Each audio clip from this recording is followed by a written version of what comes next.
So the first drill we want to work, we're talking avoid to same foot, same shoulder. You'll see here this drill structure similar to the ball security, the two-hand ball security we talked about, the vice situation.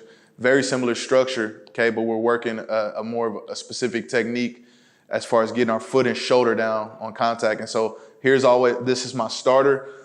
Okay, we're still in a footwork action rep, but we're also putting ourselves in position to have to create true muscle memory when we get to that same foot, same shoulder situation. Okay, so meaning I don't want a static drill where they know on my third step I can put my shoulder down. That's not gonna carry over, or it's gonna take longer to carry that over into real in-game muscle memory. All right, and so I try to create this structure and have these guys come from different angles, forcing them to be able to get the foot and shoulder down simultaneously. And so as you see here, okay, we want to reduce service in our shoulder, and our foot needs to hit the ground simultaneously in order for us to translate our power through our heels and ultimately through the defender. And I use the term, we want to fight pressure with pressure. Okay, so he's attacking our shoulder. We want to have our foot, our near foot and our near shoulder hit at the same time to give ourselves a chance to run through the tackle, and at the very least fall forward on contact. And so we're working that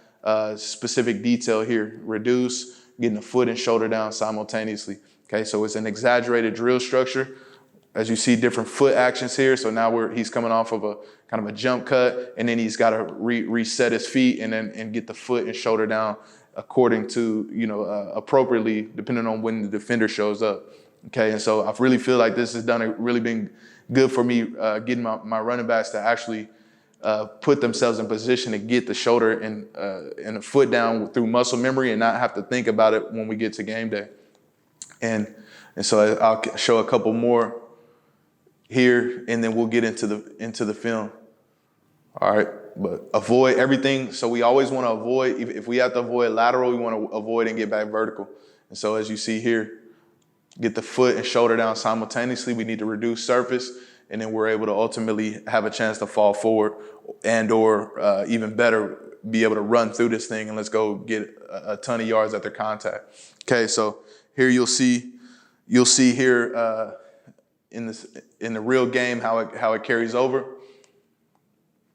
Let's go to, I've talked in prior sessions about I love watching film from the defensive perspective because it allows me to quality control their eyes.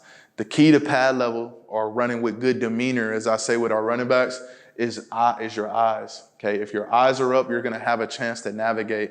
Okay, I can't get my foot and shoulder down simultaneously if I'm not looking at that defender. Okay, when my eyes go down, my feet stop, and ultimately I'm become a defenseless player at that point.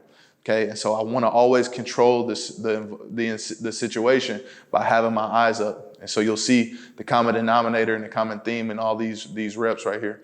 Okay, so we want to reduce surface accordingly.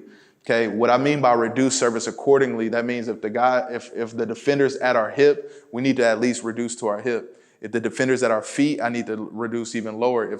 If he's tackling me high, I just need to be lower than the defender. The reason why I like to use this term, we want to reduce accordingly, is because it's what happens is you'll see guys they over reduce at times. Okay, the guy's tackling them high, and then they have just this default pad level in their mind, but then it causes them to be off balance. And so we don't want them to over reduce, which usually forces their eyes to go down, okay, or they get down too late to be able to get the foot and shoulder down simultaneously.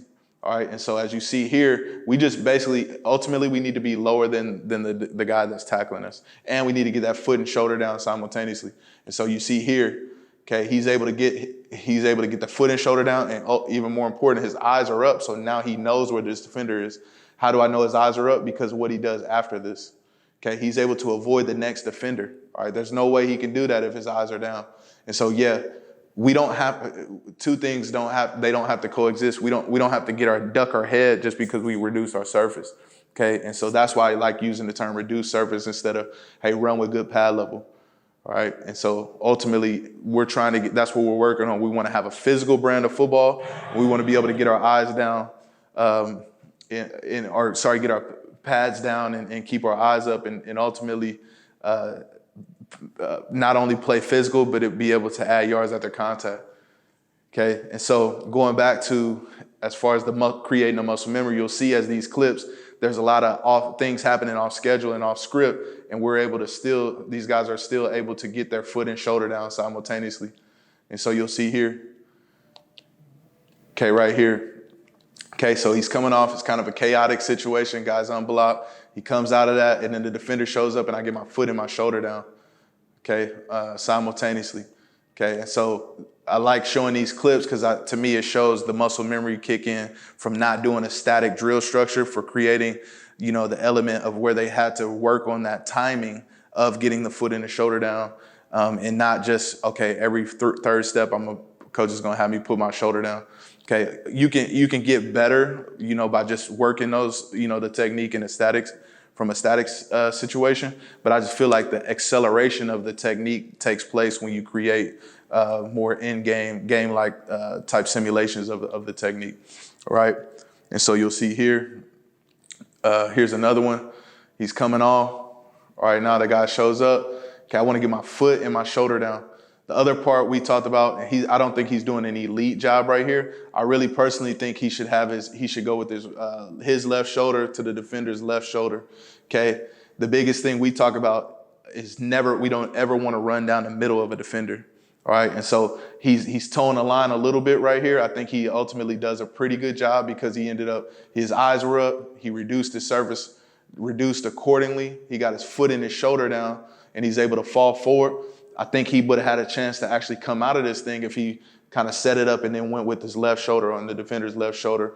And ultimately, this is where the end zone's at. So we don't want to turn our body and, I'll use the term, we don't want to get flattened off. So he's kind of towing the line with that here. I like the physicality and getting the foot down, but that's how he could be better. Ultimately, we got 2 yards after contact. We can live with it.